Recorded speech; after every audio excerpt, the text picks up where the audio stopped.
Beaucoup de gens ne s'autorisent pas dans la vie à avoir la colère comme un moteur de changement. Je suis content d'être là, tu vois. C'est moi qui suis là. C'est moi qui suis apparu. En tout cas, je suis content d'être dans ce studio, tu vois.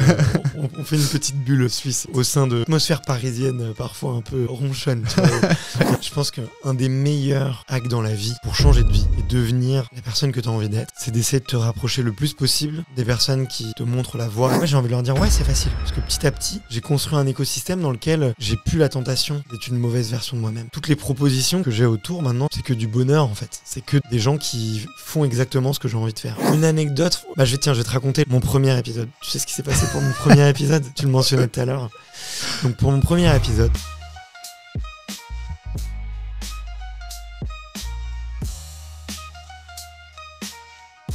Barthélemy, il y a environ 2 mois, tu postais sur LinkedIn. En 2019, je suis un gros fêtard. Je bois et fume beaucoup. Je sors 4 fois par semaine. Pour reprendre ma vie en main, je crée un podcast. Le podcast Extraterrien.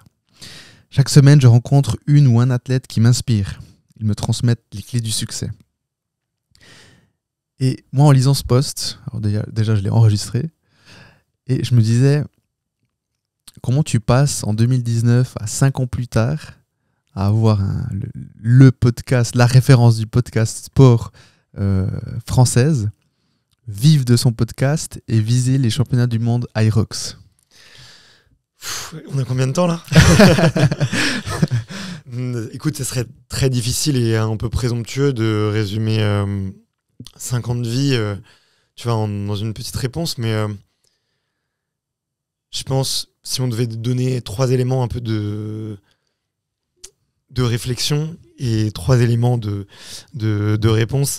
Le premier, ça serait beaucoup de tentatives, de rechercher qui je suis, qu'est-ce que j'aime faire, qui est la personne qui est le gamin intérieur en fait, qui sommeille en moi et qui brûle d'envie de réussir dans la vie. Donc beaucoup de tentatives, il tourne beaucoup de choses. Et tu vois, moi j'ai beaucoup essayé de courir, je suis beaucoup tombé. Et mon père, il m'a toujours dit relève-toi. C'est le plus important dans la vie, c'est de te relever et de continuer à marcher. J'ai monté des boîtes, je me suis planté, j'ai eu une liquidation judiciaire, j'ai eu une boîte que j'ai bien revendue, j'ai tenté plein de trucs, plein de fois où j'ai été malheureux et là, cette boîte-là, elle fonctionne, tu vois, elle tourne bien. Donc beaucoup de tentatives. Je pense une part de chance, tu vois, aussi d'être au bon endroit, au bon moment. Il y a 5 ans, c'est 5 ans avant les Jeux Olympiques qui sont à Paris. Il n'y a pas vraiment de podcasts de sport en France. Il y a les podcasts qui sont en train d'exploser aussi à ce moment-là, avec une première vague de podcasteurs, tu vois, comme des Mathieu Stéphanie, des Clémentine Gallet, qui sont là et qui explosent et qui vraiment fonctionnent très très bien. Et donc moi, je prends un peu leur sillage, tu vois. Et après, un dernier élément, je pense que c'est une envie de déclic, une envie de changement, la mise en place de certaines routines et un gamin qui rêve, tu vois, et qui se dit moi aussi je peux le faire. Et petit à petit, tout simplement se fixer des petits objectifs au mois pour essayer de progresser et essayer d'aller au maximum vers ce rêve, tu vois, qui est de construire un média autour du sport et de faire partie des grands noms du sport, en tout cas sur l'espace médiatique en France et dans toute la francophonie, bien sûr. Donc juste, comme je t'ai dit, tu es mon deuxième français. Grand honneur. Et c'est vrai que, tu sais, on dit souvent, en Suisse, on est en retard dans tout ce qui est culture, typiquement podcast, par rapport aux États-Unis. C'est ce que vous pensez, ok. Ouais. Aux États-Unis, ils sont avant, ensuite ça arrive en France, et ensuite ça arrive en Suisse. Ok. Tu vois ? Et donc, typiquement, le monde du podcast, moi, j'écoute des podcasts anglophones depuis 2014, 2013. C'est Joe Rogan, Tim Ferriss. Et ensuite, j'ai découvert, tu l'as cité, Mathieu Stéphanie, Génération Do It Yourself. Mais c'était après que je lance mon podcast. Mon podcast est vieux, mais en fait, j'en faisais que un par mois et je ne le promouvais pas du tout. C'était vraiment un hobby, je faisais ça à côté parce que j'ai des boîtes dans lesquelles je suis. Enfin bref, c'est une autre histoire, mais ce que je voulais dire, c'est, tu as cité Mathieu Stéphanie, avec le podcast Génération Do It Yourself. Clémence, je ne connais pas. Clémentine Gallet. Clémence, voilà. Mais tu vois, elle, je la connais pas. Et ce que je voulais dire, c'est que on a quand même moi, mon audience est majoritairement suisse romande. Donc, pas sûr que même eux connaissent Mathieu Stéphanie, qui pourtant en France, tu vois, dans le monde du podcast, voilà, c'est la référence. En tout cas, c'est comme moi je le vois aussi, hein, que je ne le connaisse pas personnellement, mais je crois que c'est ce que j'ai pu un peu entendre dans les différents autres podcasts que j'ai entendus, que j'ai écoutés. Et tu parles de rêves. Beaucoup de personnes ont des rêves, mais finalement, qu'est-ce qui est ce déclic? Qu'est-ce qui fait le déclic chez toi? Parce que voilà, tu vois, on rêve un peu tous, on se dit tous, ah ben j'aimerais bien faire ci, j'aimerais bien faire ça, et puis on ne fait pas, on manque d'action de manière générale. Qu'est-ce qui a fait pourquoi t'as pas continué à sortir 4 fois par semaine, tu vois? Juste avant, je fais une mini aparté pour nos auditeurs et nos auditrices, tu vois. Désolé si j'ai trop de références françaises. Ah non, mais j'adore la Suisse. J'ai plein de copains suisses. Et à chaque fois, ils me disent, on n'a pas les mêmes références, on n'a pas les mêmes cultures. C'est normal. Et tu sais, je suis souvent à Annecy, je suis souvent à Genève. C'est des endroits que je trouve magnifiques, tu vois. Moi, je suis un petit garçon de la montagne. Oui. Donc, forcément, je me sens bien en Suisse. Je me sens à chaque fois bien accueilli, bien reçu. Je trouve les Suisses toujours très polis, très courtois, très souriants et tout. Donc, je suis content d'être là, tu vois. Je suis vraiment content d'être là. Bon, c'est moi qui suis là. C'est moi qui suis à Paris. Mais en tout cas, je suis content d'être dans ce studio, tu vois. On fait une petite bulle suisse exact. au sein de l'atmosphère parisienne, parfois un peu ronchonne, tu vois, et un peu grise. Donc, je m'excuse d'avance si j'ai trop de références françaises. Je pense que beaucoup de gens ne s'autorisent pas dans la vie à avoir la colère comme un moteur de changement. Moi, j'étais ce mec qui, tous les samedis soirs, se mettait minable, et tous les dimanches, j'étais en colère contre moi, tu vois. Je me levais, midi, 13h, 14h, 15h, des fois plus. Je me regardais dans la glace, j'avais des yeux explosés, j'avais des cernes comme pas possible. Je me trouvais gris, tu vois, parce que j'avais passé ma soirée, la moitié de ma soirée dans un fumoir de boîte sombre parisien, tu vois. Et je me disais, mais qu'est-ce que j'ai foutu hier soir, quoi? Comment je peux être aussi bête pour avoir fait toutes ces conneries hier soir? Et tous les dimanches matins, j'étais terriblement en colère contre moi. Je me disais, mais c'est pas moi. Finalement, j'ai pas eu assez de plaisir hier soir pour justifier d'être aussi mal ce matin. Et ça recommençait. Toutes les semaines, c'était pareil. Et le dimanche matin, c'était un peu symbolique parce que il n'y avait pas de nouvelle soirée le soir, parce que le lundi, il fallait repartir au bureau. Et c'était le contre-coup des 4-5 jours que je venais d'enchaîner, tu vois. Et le dimanche, je le passais comme beaucoup de Parisiens, comme beaucoup de, peut-être d'urbains ou beaucoup de fêtards. Je le passais seul dans mon lit avec un Uber Eats qui est livré avec, tu vois, un burger, des séries Netflix, tu vois, qui t'apportent la petite source de dopamine et de réconfort dont tu as besoin. Et finalement, le lundi matin, t'es encore plus explosé, t'es encore plus malheureux. Et donc moi, ce déclic, tu vois, il est parti de cette colère, en fait, à l'intérieur de moi, de me dire, je suis en train de passer à côté de ma vie, je suis en train de passer à côté de qui j'ai envie de devenir être, tu vois.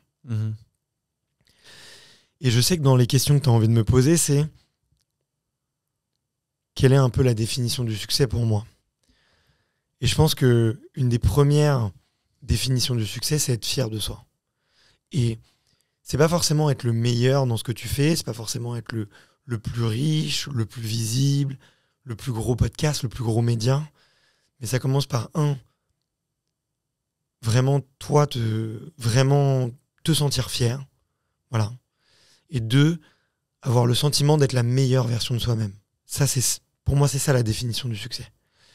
Et aujourd'hui, tu vois, bah, je serais peut-être pas au championnat du monde Aerox, je serais peut-être pas le plus gros podcast de France et de Navarre et de francophonie, tu vois. Je serais peut-être pas multimillionnaire, tu vois. Mais je sais que chaque jour, je progresse et que chaque jour, je me réveille et je suis une meilleure version de la veille, tu vois. Et ça, avant, ce fêtard-là, il avait pas ça. Chaque jour, il se levait et c'était de pire en pire. Il y avait de plus en plus de colère, il y avait de plus en plus de difficultés à respirer, de plus en plus de fatigue, de plus en plus de honte aussi. Et ben moi, j'ai utilisé cette colère-là, en fait. Et quand je vais courir, quand je m'entraîne, quand je contacte des athlètes de haut niveau pour venir sur notre podcast, quand je recrute des gens, ou quand je suis le soir un peu chez moi, je pense à ça. Je pense à ce mec qui était en colère et je me dis, il faut qu'il se calme, ce garçon en colère. Et est-ce que ce garçon en colère, il serait content de ce que tu es en train de faire, de créer un média, de sport, de recruter des gens?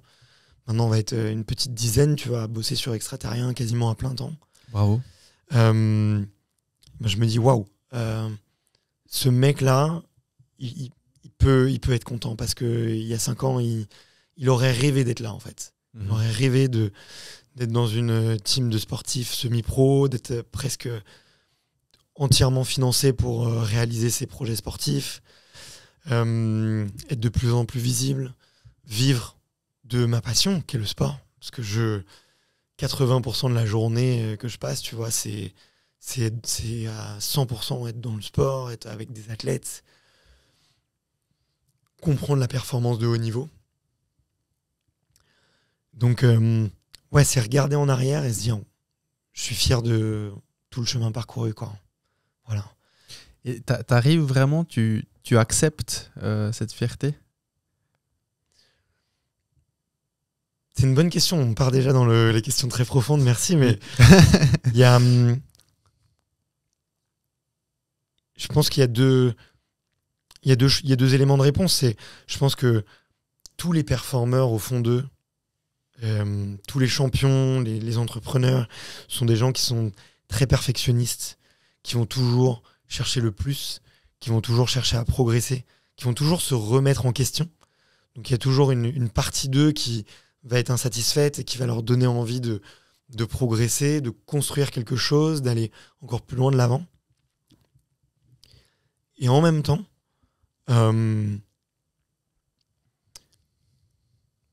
savoir regarder dans le rétro, c'est savoir aussi être heureux. Tu vas te rendre compte que, waouh, j'ai le droit d'être reconnaissant, tu vois. Et je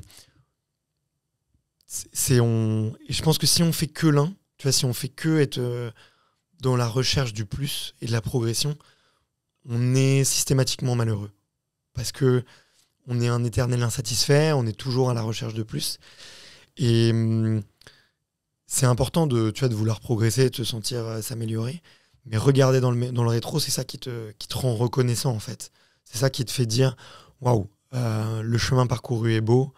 Peu importe la ligne d'arrivée. Aujourd'hui, même si dans la vie, c'est triste, mais la ligne d'arrivée, c'est ton cercueil. Et donc, il faut savoir apprécier le chemin.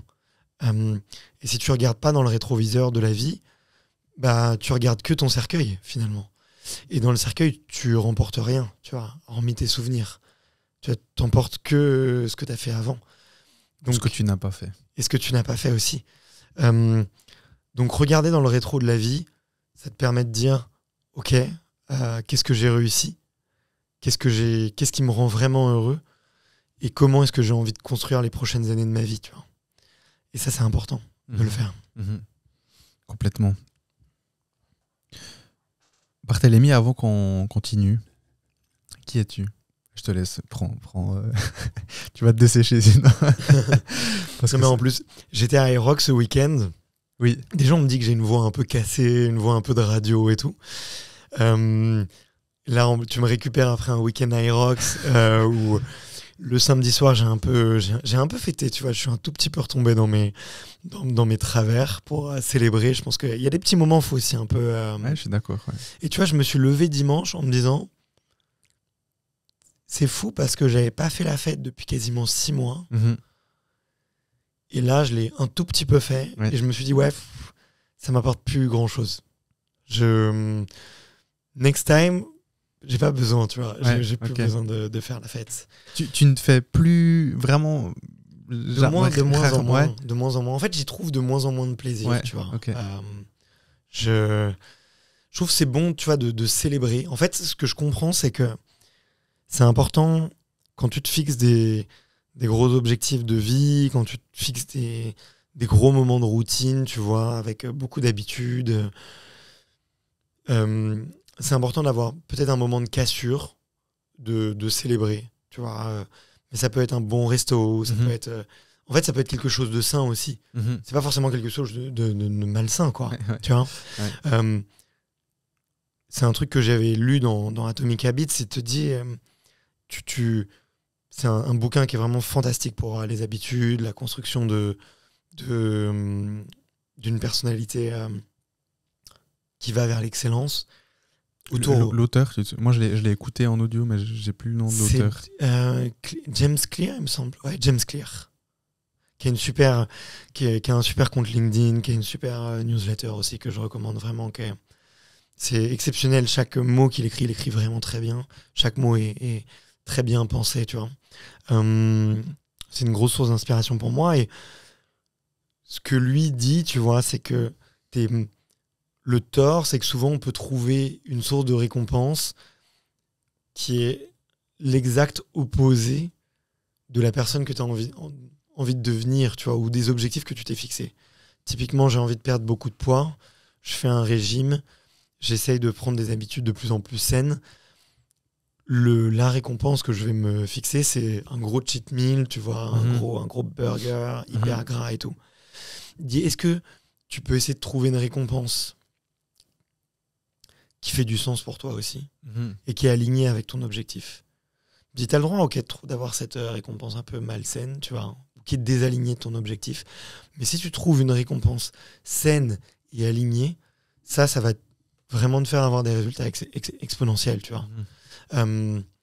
Et ça, c'est quelque chose de dur à trouver. Mais est-ce qu'on pourrait trouver un bon exemple? Tiens, là, j'ai fait Aerox. Je me suis entraîné tous les jours pendant quasiment 4 mois, là. Peut-être que oui, j'ai le droit d'avoir un jour de repos ou un jour où je fais rien, où je vais aller faire la fête même. Mais peut-être qu'une meilleure récompense pour moi, ça serait de me faire une journée entière de massage, tu vois, un truc qui est vraiment aligné, qui va me faire bien récupérer. Ça serait beaucoup plus vertueux pour moi. C'est clair, ouais. Et juste pour les personnes qui ne connaîtraient pas, parce que l'Aerox maintenant c'est très répandu, hein, c'est la nouvelle tendance, mais j'entends autour de moi, alors pas mes amis proches, mais par exemple ma famille qui ne connaissent pas l'Aerox. Donc l'Aerox qui est cette compétition urbaine qui mélange crossfit et course à pied. CrossFit mais sans tous les mouvements d'haltérophilie typiquement, donc qui est très accessible en fait. Très simple. Enfin accessible dans le sens, en tout cas c'est faisable. On va très rarement se blesser. Par contre c'est dur, donc ça reste c'est accessible dans le sens où la technique est assez basse quoi. Si on compare au CrossFit où là tu as des mouvements d'haltéro qui sont très complexes. C'est pas pour rien qu'il y a des haltérophiles. Haltérophile. Enfin voilà, c'était juste pour que les gens sachent ce que c'est l'Aerox. Et donc juste pour revenir à ma question. Oui, j'ai pas répondu, excuse-moi. Non, exactement, de savoir. Et d'ailleurs, tu vois, souvent, en fait, mon problème quand je vais enregistrer un podcast et qu'il n'y a pas tout qui était prêt avant que l'invité arrive, comme aujourd'hui, là, tenez qu'on est dans un studio que je ne connaissais pas, il y a eu 2-3 petits aspects techniques à régler. Tu vois, j'ai oublié, normalement, j'ai toujours, il est dans mon sac, mais j'ai toujours un petit cahier. Ça fait que quand tu vas citer ou bien quand tu vas mentionner un élément, je le note pour le garder et ensuite te le reposer. Mais donc je vais être encore plus focus que je le suis d'habitude. Mais donc, Barthélemy, qui es-tu? Pour revenir sur cette question, parce qu'il y a, je sais qu'il y a certaines personnes qui te connaissent autour de moi, parce que j'ai dit que j'allais faire un podcast avec toi. Mais il n'y a pas tout le monde qui te connaît. Je vais te répondre en 3 temps. D'abord, qui je suis, ce que j'ai et ce que je fais. Et peut-être un 4e temps, ce que je deviens, mais c'est plus le podcast. Ce que je suis aujourd'hui, j'ai 34 ans. Je suis papa de 2 petits garçons. Je suis un mec très ambitieux, passionné de sport. Et un de mes objectifs de vie, c'est d'être le plus généreux possible. Parce que j'estime que quand on donne beaucoup, on reçoit beaucoup aussi. Et que si on peut donner beaucoup, c'est la vie a été généreuse avec nous. Donc ça, c'est un peu mes mantras. Ce que je fais au quotidien, c'est j'essaye d'inspirer les autres et de créer des déclics chez les autres. Et je les encourage à bouger, à faire plus de sport. Et comment est-ce qu'on le fait? En créant un média qui s'appelle Extraterrien, qui a interviewé aujourd'hui plus de 300 athlètes de haut niveau, toutes les semaines, en podcast, sur YouTube et aussi sur les réseaux sociaux avec des extraits. Aujourd'hui, Extraterrien, c'est une petite dizaine de personnes. On a 3 parties. Une fois, la partie qui est la plus visible, c'est le média, de l'audience, où on crée beaucoup de contenu gratuit, accessible à tous. Et on va se rémunérer soit en travaillant avec les marques, en faisant quelques collabs bien choisis à l'année. Et on crée aussi, fort de cette expérience en création de contenu, on crée du contenu pour les marques. Et aussi, on accompagne quelques créateurs de contenu à progresser dans leur création pour pouvoir en vivre, comme moi j'ai pu le faire, tu vois, en commençant avec un petit podcast que j'ai commencé dans ma chambre, très, très amateur, à un podcast professionnel et autour duquel on peut vivre. Voilà.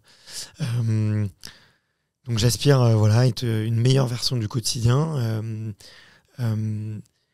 Et je le fais, moi, à travers le mouvement, à travers le sport, à travers l'aventure. C'est ça qui m'excite, qui me stimule. Je retiens, enfin, pour en parler 2 points, mais en fait, je me rends compte que je voulais en parler avant de te poser la question. Tu vois, d'où l'intérêt d'avoir un cahier pour noter. Si je reviens à 2019, je me posais la question par rapport à ton entourage. À quel point est-ce qu'il a changé? Parce que maintenant, tu as une équipe d'une dizaine de personnes, tu as des enfants. Tu as une conjointe? Ouais, j'ai une compagne, ouais. Une compagne. À quel point est-ce que ton entourage a changé depuis 2019 jusqu'à maintenant? Est-ce que tu as drastiquement dû changer les personnes que tu côtoyais, étant donné que tu le sais très bien, je crois que beaucoup de gens le savent aussi, mais qu'on est la moyenne des 5 personnes qu'on côtoie le plus. Est-ce que tu étais déjà avec ta compagne en 2019, donc ta compagne actuelle? Voilà. Je pense qu'un des meilleurs hacks dans la vie pour changer de vie et devenir la personne que tu as envie d'être, c'est d'essayer de te rapprocher le plus possible des personnes qui te montrent la voie et qui te montrent l'exemple. Raison pour laquelle je suis là avec toi. Moi, depuis 2019, j'ai quasiment tout rayé. Tu vois, il y a peut-être 5% qui est encore là, présent dans ma vie. Tout le reste, ça a changé.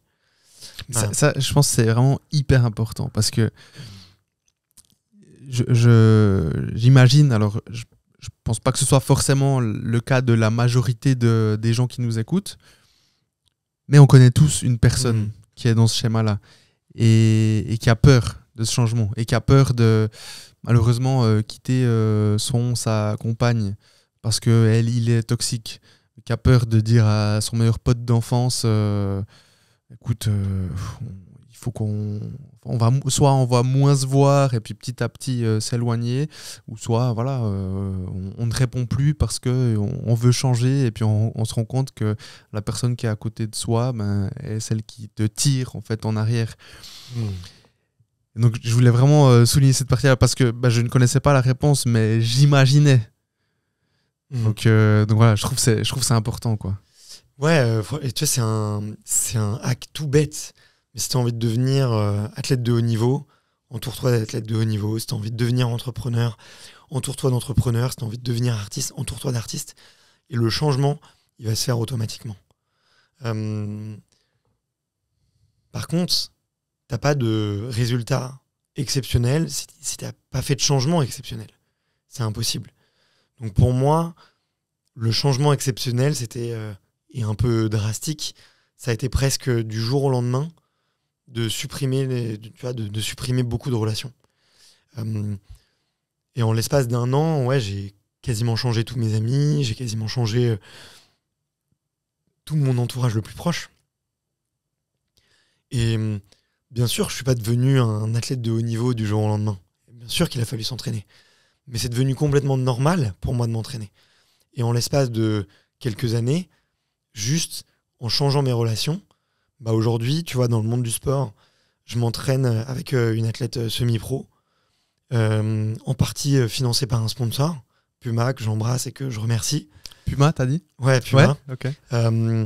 On a plein d'entraînements qui sont défrayés avec un coach, une programmation. Le coach, c'est un des meilleurs athlètes français, même le meilleur athlète français sur Aerox.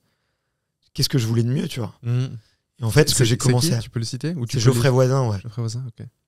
Qui a les meilleures performances aujourd'hui sur Aerox en solo. Je sais pas s'il y a des Suisses ou des Belges qui sont meilleurs que lui, je pense pas.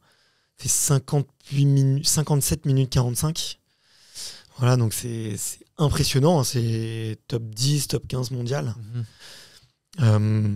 C'est lui qui nous entraîne. Tu vois, quel privilège. C'est clair. Et effectivement, ce que j'ai commencé par faire, c'est moi j'ai commencé par créer mon groupe d'entraînement où j'ai commencé à créer du contenu dessus. J'ai fait des petits posts sur LinkedIn. Il y a eu des gens de plus en plus inspirants qui l'ont rejoint. On a commencé à grossir. Ça a plu. J'ai commencé à faire du sport aussi avec quelques athlètes de haut niveau que j'avais interviewés. Tu vois, donc de plus en plus, j'ai eu du coup, à force de faire des interviews, les athlètes que j'ai interviewés sont devenus des amis, des partenaires d'entraînement, des mentors, des coachs pour moi. On se voit de plus en plus. Et c'est ça qui a fait qu'aujourd'hui, tout mon écosystème, tout mon quotidien, en fait, il respire le sport, il respire le dépassement, il respire la construction d'une meilleure version de moi-même. Mais en fait, plein de gens me disent c'est difficile, je pourrais pas faire ça, ou il y a d'autres gens qui te disent tout l'inverse, tu vois, c'est facile pour toi, t'as tout ça. En fait, j'ai envie de leur dire c'est facile. Parce que petit à petit, j'ai construit un écosystème dans lequel j'ai plus la tentation d'être une mauvaise version de moi-même. En fait, toutes les propositions que j'ai autour maintenant, c'est que du bonheur, en fait. C'est que des gens qui font exactement ce que j'ai envie de faire. Donc j'ai plus la tentation de retomber dans mes vices, tu vois. Donc je suis pas quelqu'un de discipliné. Je suis quelqu'un qui construit un environnement très facile, tu vois. Et aujourd'hui, c'est ça que j'ai construit. Et ça, c'est en partie aussi tout ce qu'on retire du livre Atomic Habits. Bien sûr. Cette partie créer un environnement pour pouvoir continuer. C'est créer des habitudes. Et pour simplifier le fait de continuer à faire ces habitudes, c'est créer un environnement adéquat pour justement les faire. Et des petits hacks comme ça pour ne pas justement... ça me fait penser par exemple à la machine à café. Pour les gens qui veulent arrêter, si on a une surconsommation de café, tu crées une friction. Donc, tu vas mettre ta machine à café dans la cave, par exemple. C'est-à-dire que si tu veux boire un café, tu dois vraiment vouloir et descendre et c'est pénible. Et... Enfin, voilà. Ça me fait penser... Donc tu parles de t'entourer de ces personnes-là. Tu connais la Swissborg, l'application la plateforme de crypto-monnaie ? Ouais, bien sûr. Tu connais ? J'ai eu Cyrus Fazel, qui est le cofondateur, Ouais, j'ai vu. qui est suisse. Voilà. J'ai enregistré l'épisode. Il faut que je l'écoute. Ah, ouais, Moi, ok. j'ai pas eu le temps encore, mais Ok. je l'avais mis dans ma liste. Et justement, on a un petit peu parlé de ça. En fait, lui dit, comme toi, hein, et tout le monde le dit, mais c'est pas forcément. Pas tout le monde. Non, c'est vrai, pas tout le monde. Mais ce que je veux dire, c'est que justement, enfin, quand je dis tout le monde, c'est beaucoup de personnes qui ont des boîtes, qui ont lancé des boîtes, qui se sont lancées. Et justement, on a tendance à l'oublier que pour avancer, il est très important, voire crucial, de créer cet écosystème et de se rapprocher de ces personnes qu'on aimerait, ou plutôt à qui on aimerait ressembler, en quelque sorte. Mais par contre, moi, ce que je demandais à Cyrus, c'est s'il pensait que c'était accessible pour tout le monde. Et typiquement, tu es la deuxième preuve sur mon podcast, là, de manière assez récente, où effectivement, en 2019, finalement, dans le monde du sport, tu n'es personne, tu viens de très loin, et puis petit à petit, tu construis. Donc c'est possible, tu vois. Bien sûr. Parce que justement, aujourd'hui, on te voit, et comme tu dis, les gens vont dire, voilà, il a un gros podcast, c'est normal qu'il interviewe ces personnes-là. Mais en fait, si on prend ton premier épisode, c'était déjà avec... c'était quoi? C'était un plongeur ou un apnéiste C'est un apnéiste, ouais. Voilà, un apnéiste. Arthur. Très costaud dans son domaine. Hein. Donc, tu vois, ton premier invité. Donc, tu n'avais pas encore de... Aujourd'hui, effectivement, ça t'est plus accessible parce que tu vois un panel de sportifs olympiques masculins comme féminins qui sont apparus et qui ont accepté. Donc au final, maintenant, c'est plus facile. Ça ne veut pas dire que tu vas pouvoir tous et toutes les avoir, mais tu as ces références. Et moi-même, je le remarque. Quand parfois j'envoie une personne, je lui dis voilà, j'ai eu lui, j'ai eu elle, et en Suisse romande, ce sont des personnes, des personnalités, et donc c'est plus facile. Bien sûr. Mais il faut commencer. Bien sûr. Et c'est là où parfois, pour les personnes, ça peut paraître titanesque. Tu te dis, mais... Et donc, ça te coupe, et ça... J'allais dire, ça te coupe à l'action. Parce que la tâche est tellement gigantesque qu'en fait, on s'arrête. Et je sais plus où j'ai vu que tu parlais de l'importance de se fixer des objectifs sur 3 ans, par exemple, et ensuite de les couper, de les segmenter. Ensuite, tu fais sur 1 an, et en fait, ensuite, tu fais sur 6 mois, 3 mois, etc. Ça m'a fait penser aux OKR. Donc, Objective Key Results. Qui a été ce concept un peu qui est venu de Google principalement. Tu suis, toi, enfin, tu suis tes objectifs de manière... enfin, avec le concept OKR ou bien pas du tout? Parce que ça m'a vraiment fait penser, je me suis dit... Je fais pas... Je connais très bien les OKR, parce que je l'ai monté... je l'ai mis en place dans mes précédentes boîtes. Je le fais pas exactement pareil pour ma vie perso, mais ça ressemble beaucoup. Il y a 2 choses. Déjà, il y a il y a un concept que j'ai repris de Warren Buffett. C'est déjà cet investisseur très reconnu des US. Ouais, probablement le meilleur investisseur au monde. Et il a un conseil. Warren Buffett, il a un super conseil.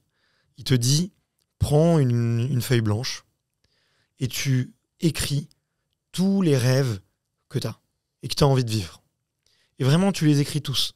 Il dit, prends le temps, prends 3 jours, et tu reviens sur ta liste tous les matins, tous les soirs, et tu rajoutes des choses en plus.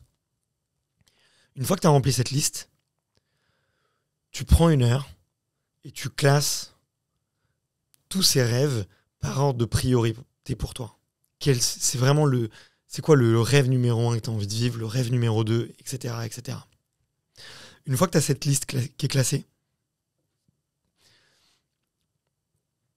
il dit tu prends que les 3 premiers et tu fais tout pour y arriver. Et sur ces 3 premiers-là, tu te fixes des objectifs un peu intermédiaires pour y arriver et tu fixes presque des plans ou des étapes intermédiaires. Et il dit, ça qui est intéressant, il dit le premier choix à faire, c'est de supprimer tous ces autres rêves pour vraiment vivre ses rêves les plus grands, tu vois.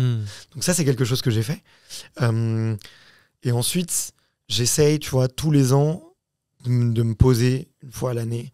Et je recommande à tout le monde de le faire et de se dire, ok, cette année, j'ai envie de vivre quoi, tu vois.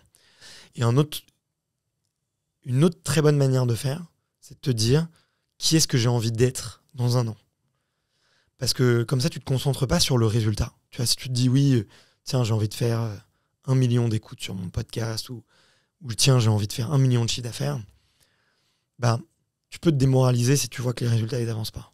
Par contre, si tu te mets l'objectif de te dire qui est-ce que j'ai envie d'être dans un an, tiens, j'ai envie d'être un sportif de haut niveau, j'ai envie d'être un podcasteur reconnu, bah, ça va être beaucoup plus facile de mentaliser et d'imaginer toutes les actions que tu dois faire au quotidien pour être cette personne-là. Et ça va être ça va t'apporter beaucoup plus de reconnaissance, tu vois, de gratefulness et en même temps de fierté, parce que on est des êtres humains. On n'est pas des fers humains, on n'est pas des avoirs humains. Donc le plus tu définis la personne que tu as envie d'être, le plus tu vas obtenir de fierté et le plus ça va construire ta confiance en toi. Et après, une dernière chose que moi je fais énormément, c'est que j'ai un fichier Excel, justement, avec des habitudes que j'ai envie de pratiquer tous les jours. Est-ce que j'ai fait du sport aujourd'hui ? Est-ce que j'ai pratiqué de la méditation aujourd'hui ? Est-ce que j'ai rencontré une personne inspirante aujourd'hui ? Et tous les jours, tu vois, j'en ai 25 en tout. Et à la fin de la journée, je coche toutes les cases dans mon fichier Excel qui me permet, tu vois, de suivre mes habitudes et qui me permet de construire des habitudes vers lesquelles j'ai envie de tendre et qui correspondent, tu vois, à ma journée idéale et à la personne à qui j'ai envie de ressembler et la personne que j'ai envie de devenir. Donc, je fais pas exactement les OKR, mais j'ai un système, tu vois, qui est similaire et qui me permet de traquer, qui est bien sûr qui est basé sur des résultats, qui est basé sur des rêves, mais qui est aussi beaucoup basé sur qui est-ce que j'ai envie de devenir et qui je dois être au quotidien pour être cette personne-là, tu vois. Ça me fait penser...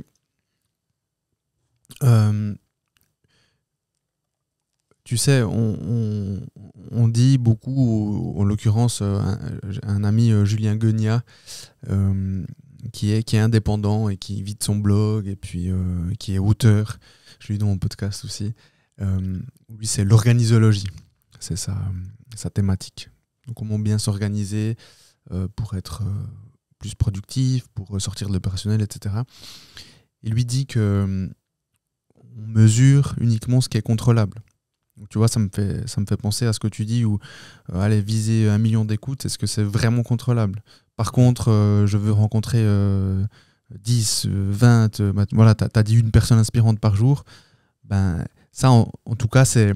Alors, il y a un aspect non contrôlable parce que ce que la personne va accepter, mais par contre, on pourrait plutôt se dire, ben, je vais contacter une personne pour éventuellement la rencontrer. Et si tu contactes une personne par jour, voilà, ça tu peux le contrôler, tu peux contacter. Après qu'on ne te réponde pas, ça tu ne peux pas le contrôler. Donc tu vois, ça me fait pas mal penser à cette partie-là. Où je pense que c'est important quand on se fixe des objectifs aussi de mettre les objectifs les smart. Voilà, qu'est-ce qui est mesurable et qu'est-ce qui ne l'est pas. Sinon on a tendance à vite tomber dans cette ce cercle un peu négatif parce qu'en fait on n'est pas dans la mesure et donc on est frustré. Et Barthélemy, pour juste donner des chiffres par rapport à ton podcast, parce que peut-être qu'on ne se rend pas compte, et surtout comme je te disais, je crois que c'était en off, je sais plus si c'était pendant qu'on enregistrait, mais où j'ai quand même le sentiment, alors il y a de plus en plus en Suisse romande des personnes qui écoutent des podcasts, mais c'est quand même plutôt lent. Et on n'a pas trop de podcasts en Suisse romande, donc on écoute très facilement des podcasts français. on se rend pas vraiment compte de l'impact et de ce que ça représente. Et donc, tu as mentionné quelques chiffres dans un podcast dans lequel tu avais été invité, je me souviens plus le nom. Ah oui, La Chapelle. Ouais, exactement. Ouais. Voilà. Et là, vous avez bien parlé même de chiffres en termes d'euros, d'écoute et autres. Donc, intéressant pour les personnes si jamais qui veulent écouter un peu plus et entrer un peu plus dans cette partie chiffrée. Mais donc, ton podcast, c'est environ 120, 150, enfin, ça fluctue un petit peu, mais disons 120 000 écoutes par mois. Donc, c'est vraiment énorme. En tout cas, pour moi, c'est énorme, c'est phénoménal. Je te disais, en Suisse romande, si on est allé à 5000 écoutes par mois, on est déjà bien, quoi. On est déjà un gros podcast. Donc tu vois la différence. Avec 4-5 épisodes par mois, donc environ 15 000 écoutes par épisode. Et le reste sont des écoutes des anciens épisodes. Donc concrètement, tu as des nouveaux abonnés qui arrivent, ils sont happés par un épisode et ensuite ils se disent je l'ai bien aimé, c'est un bon podcasteur. Et ensuite on commence à rétrograder et à aller regarder et écouter les anciens épisodes. Par rapport à ton podcast maintenant, t'as fait combien d'épisodes maintenant ? Plus de 300. Plus de 300. Ouais. Voilà. Plus de 300 épisodes. J'ai arrêté de compter en fait. T'as arrêté de compter ? Ouais, je te jure. Ok. On a passé les 300 cet été. Incroyable. Et du coup, on a arrêté de compter. Officiellement, on a fait 260 interviews de champions. Et on a eu, je dirais, entre 50 et 70 épisodes, tu sais, avec des experts, des nutritionnistes, des préparateurs mentaux, des experts du sommeil. Parce que moi, j'avais envie aussi de changer, de faire un petit peu autre chose que des histoires de sport. Ouais, ok. Et est-ce que tu as une anecdote podcast que tu n'as jamais racontée ou alors que tu racontes très peu ? Quand je dis anecdote, c'est vraiment une galère technique où, je sais pas, tu as enregistré avec une personne que tu voulais absolument, puis en fait ça n'a pas enregistré, ou qu'il y a eu un problème, ou alors une personne où tu avais beaucoup d'attentes, mais en fait la personne ne correspondait pas du tout à tes attentes parce qu'elle n'était pas sympathique ou très peu sympathique, ou je sais pas, avec un ego surdimensionné, ou tu vois, une petite anecdote comme ça. Écoute, j'ai une anecdote. Franchement, je vais te raconter mon premier épisode. Tu sais ce qui s'est passé pour mon premier épisode ? Tu le mentionnais tout à l'heure. Donc pour mon premier épisode, je contacte une centaine d'athlètes de haut niveau. J'ai zéro réponse. Aucune réponse, que des noms. Et du coup, je me mets à en parler un peu sur LinkedIn. Tu vois, comme quoi la puissance des réseaux sociaux pour solliciter le réseau, c'est hyper important. Et il y a un type qui s'appelle Gaël, qui me dit, écoute, moi j'ai un podcast. Il avait un podcast, tu vois, un peu amateur, un peu pour le fun. Il parlait un peu de tout, tu vois, vraiment de plein de sujets. C'était plus pour sa curiosité personnelle. Et il me dit, écoute, j'ai interviewé le champion du monde d'apnée. Il s'appelle Arthur Guérin-Bohéry, c'est un mec génial. Va le rencontrer. Donc il me fait l'intro. Donc, trop bien, tu vois. Là, je fais un super apprentissage qui est contacter les athlètes de haut niveau, c'est compliqué, mais quand on te fait une introduction, ça marche beaucoup mieux. J'avais jamais fait d'épisode.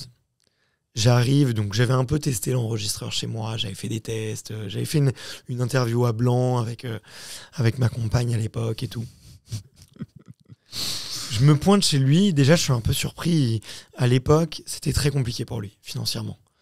Il fait de l'apnée dynamique, donc tu sais, c'est de l'apnée en piscine, et il fait de l'apnée sous glace. Okay. Et il commençait à faire ses premiers records, ses premiers projets. C'était il y a 6 ans, 5 ans, et du coup, tu sais, le froid, l'apnée, c'était peut-être un peu moins populaire aussi qu'aujourd'hui. Lui, peut-être il utilisait aussi un peu moins bien les réseaux sociaux, tu vois, c'était pas facile, c'était pas évident. Il y a quand même eu aussi l'effort de Paris 2024 qui a permis à plein de sportifs aussi de grimper, tu vois. La France, la francophonie ont quand même beaucoup plus respiré le sport, j'espère.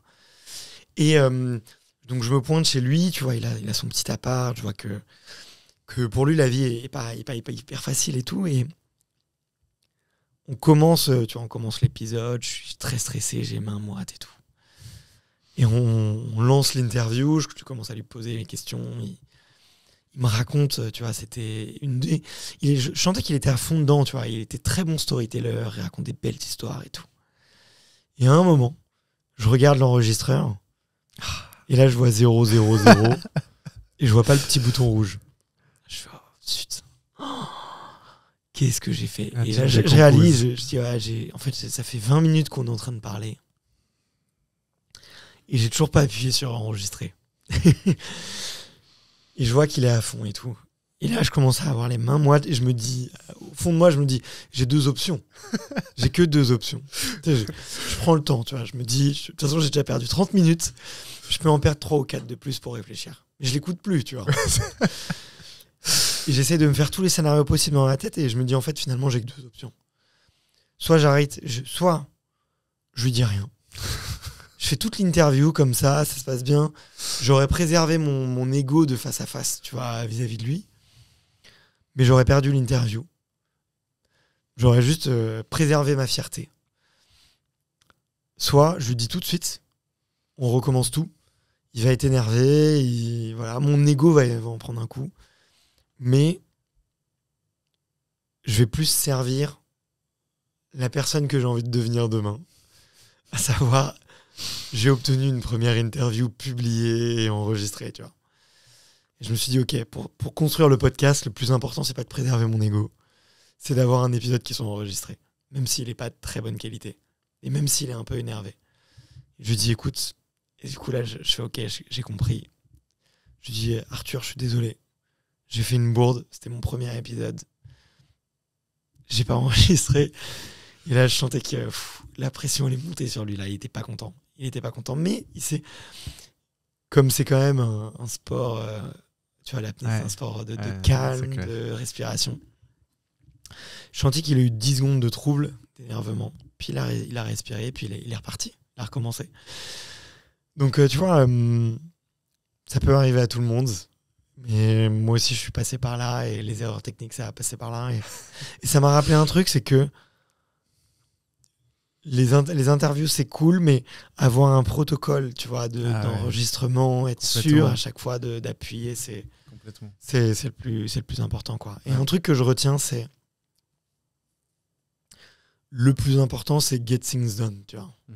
Peu importe la manière, c'est ce qu'il faut. C'est toujours mieux d'avoir un épisode enregistré que pas d'enregistré, pas d'épisode, tu vois. Un vaut toujours plus que 0. C'est clair. Donc, c'est important, ça. Voilà, c'est ce que je peux te partager. C'est les débuts sont toujours chaotiques. Et maintenant, même après 300 interviews, on a toujours des galères, des fois des moments où on a oublié de lancer l'opéra ou de lancer la caméra, pardon. Donc, on n'est jamais à l'abri des soucis techniques. Ça, c'est bon pour moi, je manque un peu. T'as de l'eau, c'est bon. J'ai eu le même problème. Premier épisode en solo, parce qu'en fait, quand j'ai commencé, justement pour éviter ce côté friction, ça m'a l'air énorme, étant donné que j'y connaissais rien du tout, j'ai commencé avec l'ex d'un très bon pote, qui était un peu dans la vidéo. Et donc c'est elle qui est venue, elle était derrière les caméras, les 3 premiers épisodes, je la payais, et puis, alors c'était peu pour ce qu'elle faisait, mais c'était beaucoup pour moi qui, en fait, voilà, c'est vraiment un hobby, et puis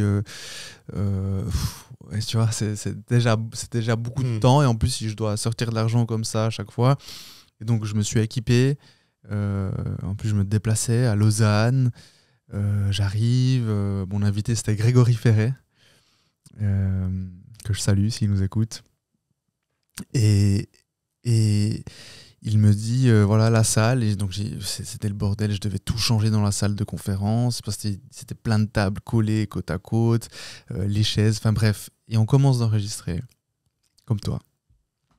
Et il parle, et d'un coup je regarde mon Zoom H6, et je vois 0-0. Et là pareil, je me décompose, je ne l'entends plus, je me dis mais qu'est-ce que je fais? Mais c'est pour ça que ça m'a beaucoup fait rire, c'est que la veille, pareil avec ma femme, à l'époque c'était encore ma copine, j'ai testé, j'ai mis les micros et j'ai regardé le mode d'emploi de cet appareil, ce Zoom H6, Et le gars, au tout début de la vidéo, dans le tuto, il dit oubliez pas de presser sur le bouton. Et moi, dans ma tête, je me suis dit mais c'est logique. Qui va oublier? Et le lendemain, bah voilà, j'oublie. Mais voilà, Grégory était très sympa. Je crois que c'était environ 15 minutes. Puis après, on a refait. Mais ouais. Mais merci d'avoir partagé ça parce que je pense que voilà, pour tout le monde aussi, si tu veux te lancer, c'est normal au début de galérer un peu, qu'il y ait 2-3 problèmes et c'est ok, il faut juste continuer. Exactement, voilà. Faut se relever. C'est ça, exact. Faut se relever et les échecs font partie de l'apprentissage, tu vois. Complètement. Moi, à chaque fois que j'échoue et que je fais une bourde un peu comme ça, je me dis ok, j'apprends, c'est comme ça. Il y a des gens, tu vois, il y a des gens qui apprennent très rapidement, d'autres qui apprennent plus lentement. Moi, je me dis juste, ok, j'échoue jamais, on apprend quoi. On apprend toujours. Complètement.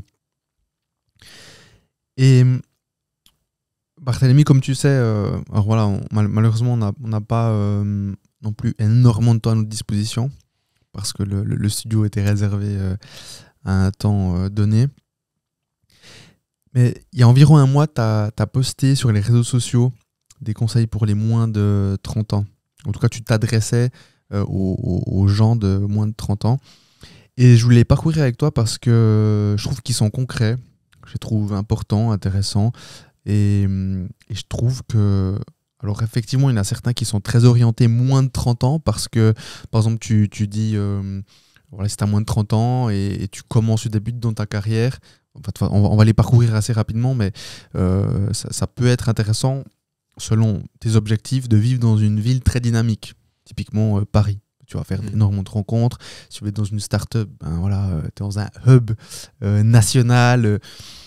Mais par contre, après 30 ans ou 35 ans, voilà, selon les stades de vie des personnes, ben, tu as des enfants. Peut-être que tu veux plus vivre à Paris-Ville, peut-être que tu veux être un peu à l'extérieur, campagne, etc. Et donc, pour les personnes qui n'auraient pas vu passer ce post, je vais lire. Alors, il y en a 40, hein, si je ne dis pas de bêtises. Ouais, c'est ça, 40. Alors, on va les prendre assez rapidement. Mais donc, typiquement, la première, c'est passer 30 ans, tu verras qu'il existe un fossé entre ceux qui ont pris soin de leur corps et ceux qui ne l'ont pas fait. Et ça je trouve très parlant parce qu'effectivement... En fait, je pense que l'important dans cette phrase, c'est de toujours garder cette constance du sport. Peu importe si c'est 10-15 minutes par jour, à un moment, dans une phase où peut-être on bosse plus, ou peut-être on a des enfants, mais de garder cette constance. Toi, quand tu dis ça, qu'est-ce que tu conseillerais concrètement à une personne, un jeune qui a 25 ans aujourd'hui, pour continuer à prendre soin de son corps? De trouver le sport dans lequel il s'éclate. Et trouver que ça devienne un jeu, en fait. Beaucoup de gens qui font pas de sport voient le sport comme une contrainte, une activité où il faut être discipliné, sans plaisir, avec des gens chiants, routiniers, tu vois. La réalité, c'est que c'est... Beaucoup de gens qui font du sport quasiment tous les jours prennent ça comme un plaisir. Le seul hack, c'est de trouver le sport dans lequel tu prends du plaisir et tu t'amuses. Pour certains, c'est la musculation. Pour d'autres, c'est la boxe. Pour d'autres, c'est le volleyball, je sais pas, tu vois. Mais peu importe le sport, ouais, c'est trouver celui qui t'apporte quelque chose en plus. Pour certains, ça peut être les copains. D'autres, ça peut être... ça te rapproche de la personne que tu as envie de devenir. Moi, je me suis mis un peu à la musculation tu vois, assez jeune. C'était pour les filles, tu vois. Peu importe la motivation derrière. Mais au moins, c'était connecté. Mon sport était connecté à quelque chose que j'avais envie de faire. Donc, c'est ça que je peux recommander.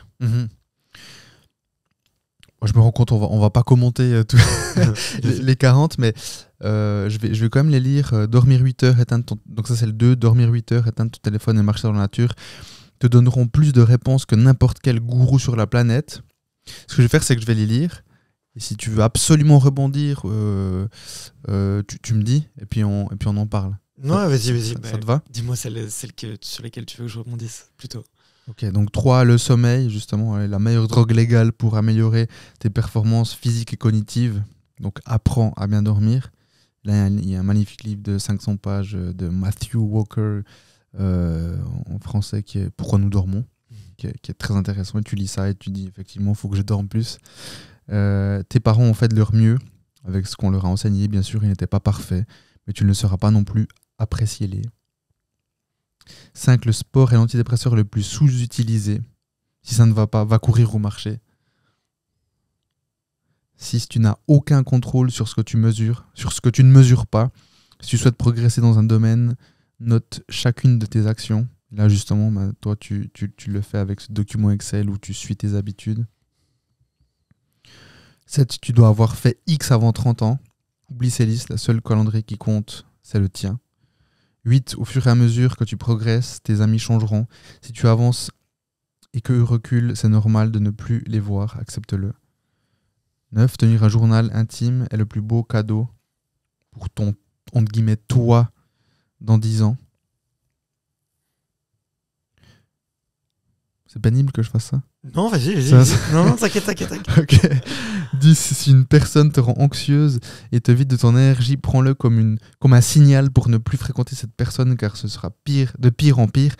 Et en fait, ce que je trouve intéressant, c'est que dans ce qu'on a parlé, tu vois, il y a certains éléments qui reviennent.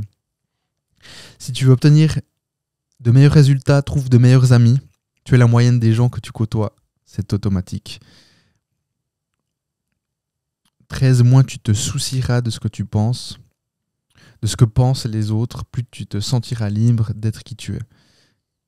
14. Son cerveau est un logiciel. Il se met à jour en lisant des livres, en relevant des défis, en méditant, en apprenant des compétences et rencontrant des personnes captivantes. 15. Prends l'habitude de mettre de l'argent de côté en début de mois, au moins 10% de ce que tu gagnes. Donc toi, c'est ce que tu fais? Ouais, j'essaie, ouais. Ouais. Rembourse tes amis au plus vite.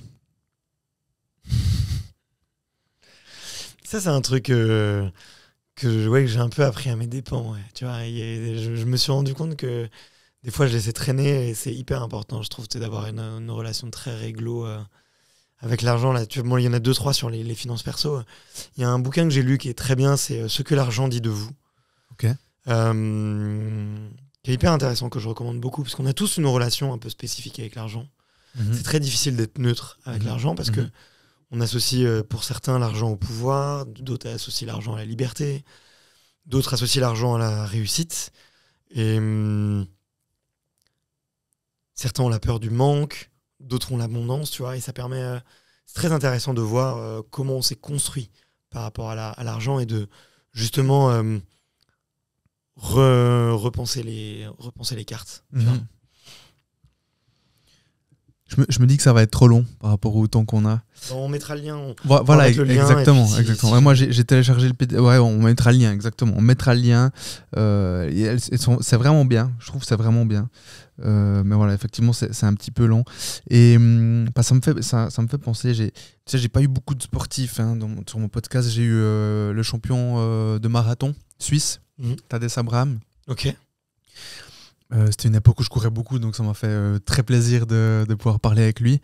Et j'ai eu K-Swiss Fit. Tu connais K-Swiss Fit? C'est un préparateur physique qui prépare notamment des joueurs de NBA, comme Capella par exemple, des joueurs de foot. Enfin voilà, c'est un gros personal trainer dans le monde francophone qui a un podcast qui est vraiment bien aussi. C'est le K-Swiss Fit, le K-Swiss Show, je crois.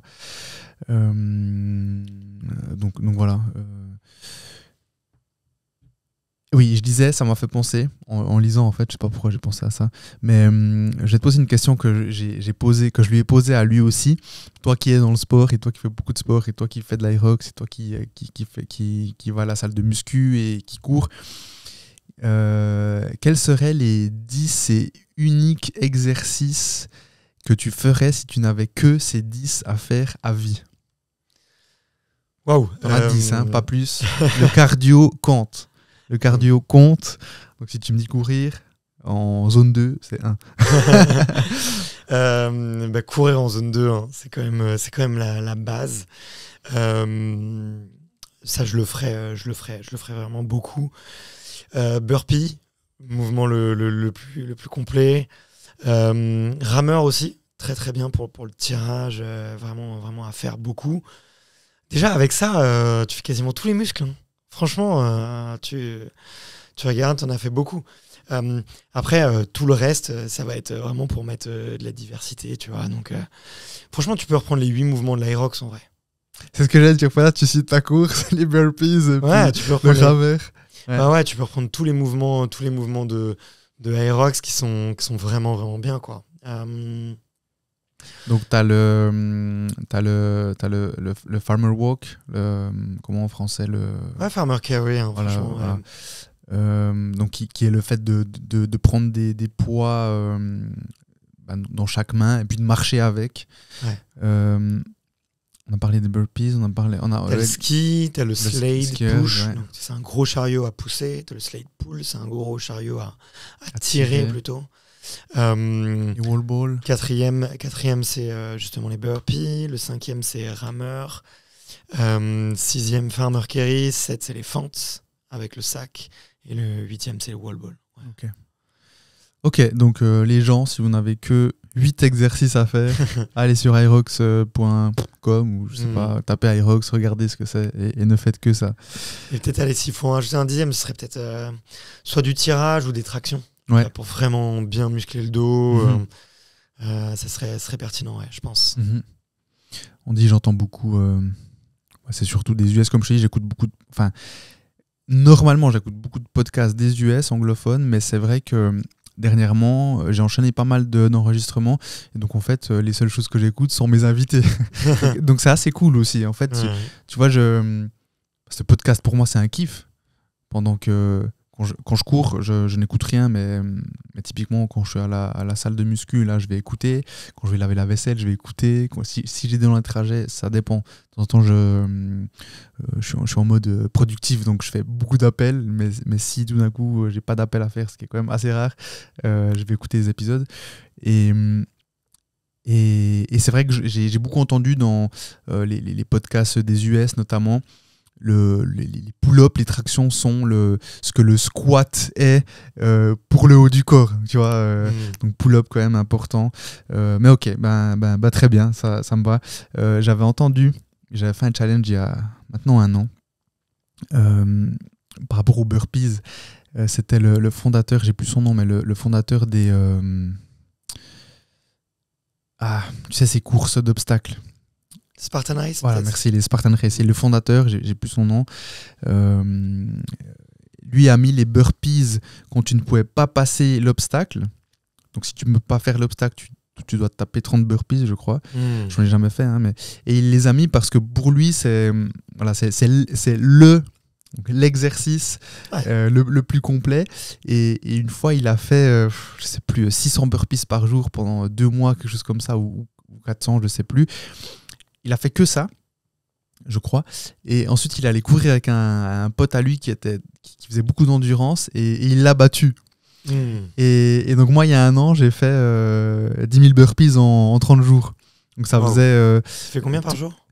En fait, si tu veux, je voulais faire 300 par jour. Ok. Donc, j'ai commencé 300... Enfin, j'en ai parlé à un pote qui... on parle de cet entourage, tu vois, ce noyau. Et lui, il m'a dit, mais tu fais 3 000 par jour, c'est nul, ça fait 9 000. Fais 10 000. Et je lui dis, non, mais déjà 300... Et ça restait dans ma tête. J'ai commencé à faire 300 et après 20 jours, je me dis, bon, maintenant, si je fais 400 les 10 derniers jours, ça me fera 10 000. Et donc, j'ai fait 400. Donc, ça fait 300 les 20 premiers jours et ensuite 400... Et c'était assez intéressant parce qu'au début, c'est dur. Et c'est surtout, voilà, c'est cette discipline, t'as pas envie, enfin voilà.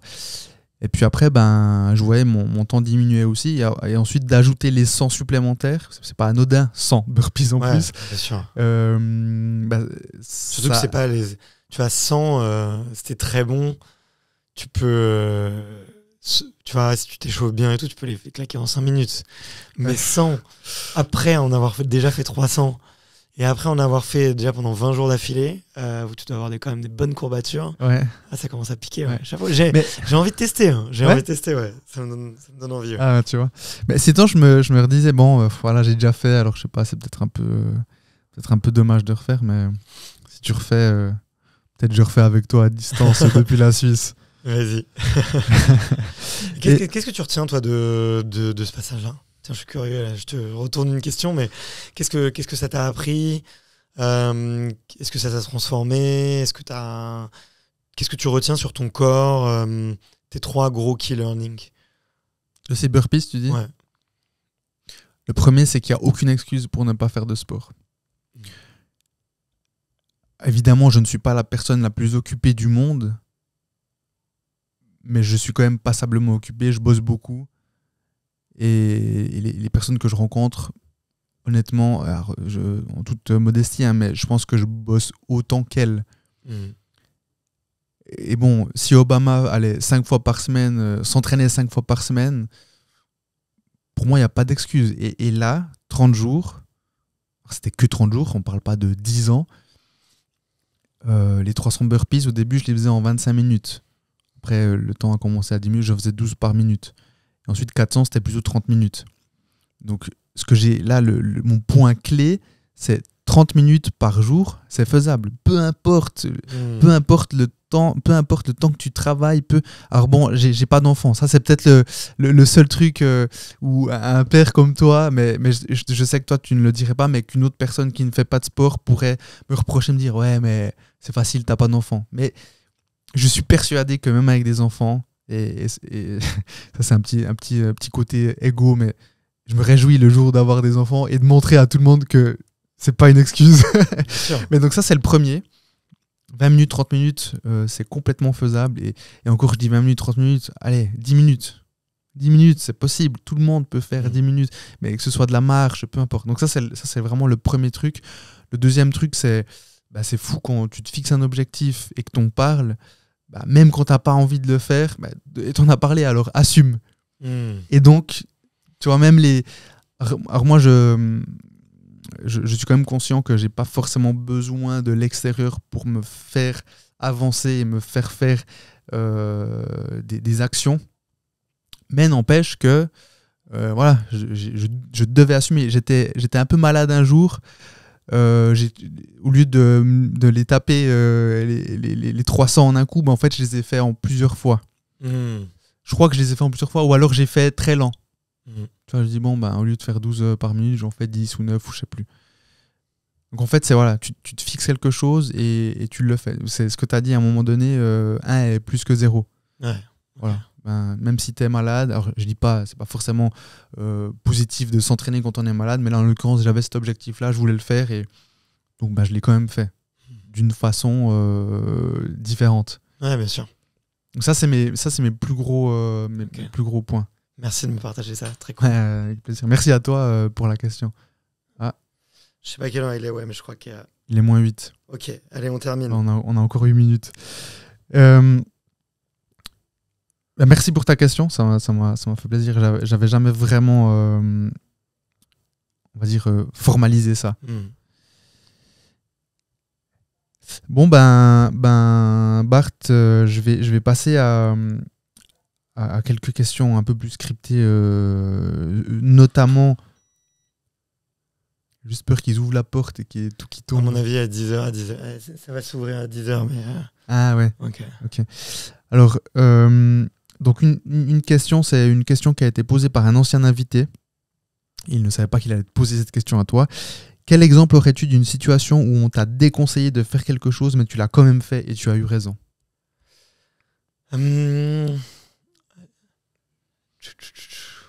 La dernière fois que j'ai fait quelque chose, on m'a déconseillé de le faire et j'ai eu raison. Ok. C'est hyper intéressant ça comme question. C'est une très bonne question, je trouve. Elle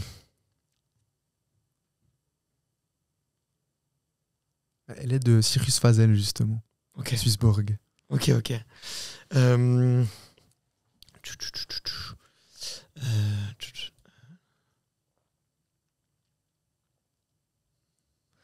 Alors déjà, j'essaie de trouver quelqu'un qui m'a donné un conseil, tu vois, et qui Euh,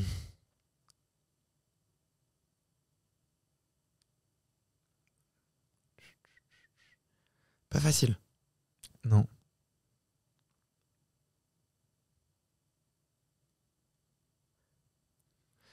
Bah, tu vois, je pense. Je pense typiquement là, sportivement, pour mes préparations d'Aerox. Tu vois, je me suis fixé l'objectif d'en faire 6 en 6 mois. Tu vois, vu que tu parles des objectifs, et moi je l'ai annoncé. Et à ce moment-là, j'ai eu beaucoup de conseils non sollicités. Tu vois, D'experts, entre guillemets. ouais, exactement, ou de gens qui veulent projeter, tu vois, leur façon de faire sur toi. Ouais. Et tu vois, un conseil un peu souvent qui est revenu, c'était ouais, c'est trop. Tu vois, pourquoi cette boulimie de vouloir en faire plus, Justin, ça suffit, machin. Et ouais, je l'ai pas écouté. Enfin, tu vois, j'écoute pas ça. Tu vois, moi, ce que j'ai envie, c'est de simplement d'en faire. Je pense que tu vois, si on veut progresser dans un domaine, il faut en faire beaucoup. Tu vois, faut avaler du conseil. Enfin, faut avaler de la discipline. Tu vois, si tu veux progresser si tu veux progresser aux échecs, tu vas pas faire du tricot ou tu vas pas aller courir. Tu fais des échecs. Bon, moi, j'ai envie de progresser sur Aerox, donc je fais beaucoup d'Aerox. Tu vois. Et tu vois, il y a beaucoup de gens qui parlent effectivement tu vois, typiquement, et beaucoup de gens qui m'ont dit ouais, c'est trop, il va falloir que tu croises ton entraînement et tout. Commencer à croiser son entraînement, c'est pertinent qu'à partir du moment où tu as un tel volume d'entraînement qu'il faut que tu varies la charge pour pouvoir encaisser, ou à partir du moment où tu te blesses, tu vois. Et justement, il va falloir que tu puisses continuer à avoir du volume d'entraînement sans tirer sur une blessure. Mais en attendant, il faut pratiquer, quoi. Il faut pratiquer un maximum. Donc, ouais, moi j'entends beaucoup de gens qui disent oui, ouais, j'ai que 3 ou 4 séances d'entraînement par semaine. Qu'est-ce que tu me recommandes pour croiser ? Bah, peu importe le sport que tu fais, si tu fais que 3 ou 4 séances, fais au maximum ton sport, quoi. C'est là où tu progresseras le plus. Vraiment, il n'y a pas de doute. Cherche pas des trucs compliqués à croiser et tout. Si tu restes à un volume de 4-5 entraînements par semaine, même, tu vois. C'est rester vraiment dans ta discipline. Voilà. Ok. Ben, merci. J'ai remarqué que au début, je te disais Barthélemy, ensuite je t'ai dit Bart, mais c'est, tu vois, à force de t'avoir autant entendu, écouté dernièrement. Écoute, tu as répondu à ce qui était le succès au début, donc je vais pas te poser de questions. Ben, malheureusement, on doit s'arrêter. Et il y avait pas mal d'éléments, hein, de thématiques que je voulais aborder, typiquement cette partie du trouble de l'attention et l'hyperactivité. Je t'avais entendu parler de la Ritaline, c'était un sujet qui m'intéressait. Ma foi, ce sera pour un numéro 2 avec plaisir. Dans un an, dans quelques mois. Enfin, et voilà. Il y avait l'impro théâtrale aussi que tu pratiques depuis 2 ans maintenant, qui m'intéressait aussi. Tout ça, ce sera pour un prochain épisode. Vas-y, avec grand plaisir, Brian. Est-ce qu'avant qu'on termine, tu avais quand même un point que tu voulais absolument mentionner et dont on n'a pas parlé ? Écoute, c'est toujours difficile de dire ok, qu'est-ce que j'ai envie de dire, qu'est-ce que j'ai envie de faire absolument, mais donc écoute, non, franchement on a bien quadrillé, on a parlé de beaucoup de choses, donc merci pour tes questions, c'est très poussé, tu as beaucoup préparé, donc c'est très agréable. Merci à toi. Merci d'avoir accepté, d'avoir pris le temps, ça m'a fait plaisir. Et merci pour ce que tu fais. Donc le podcast Extraterrien, on tape Extraterrien, on te trouve directement. Barthélemy Fent, on te trouve aussi. Tu es sur LinkedIn, tu es sur Instagram. Vous êtes partout. Dans tous les cas, aujourd'hui, donc là on est début novembre. Mi-novembre, mon site n'est pas en ligne, mais quand notre épisode sortira mi-décembre, mon site sera en ligne, donc j'aurai les show notes, j'aurai les notes, il y aura tout ce qu'il faudra, donc tout le monde pourra tout trouver là-dessus. Trop bien. Et puis voilà. Merci beaucoup, Bart. Merci Brian, à très vite. À tout bientôt. Ciao, ciao. Merci d'avoir regardé l'épisode en entier et pour m'aider à continuer, je te demande une seule chose, c'est de t'abonner à ma chaîne. N'oublie pas de commenter, liker, partager les différentes vidéos autour de toi, c'est ce qui m'aide à continuer. Rendez-vous en 2025 à la rentrée, le 6 janvier pour le premier épisode de l'année. Ciao ciao!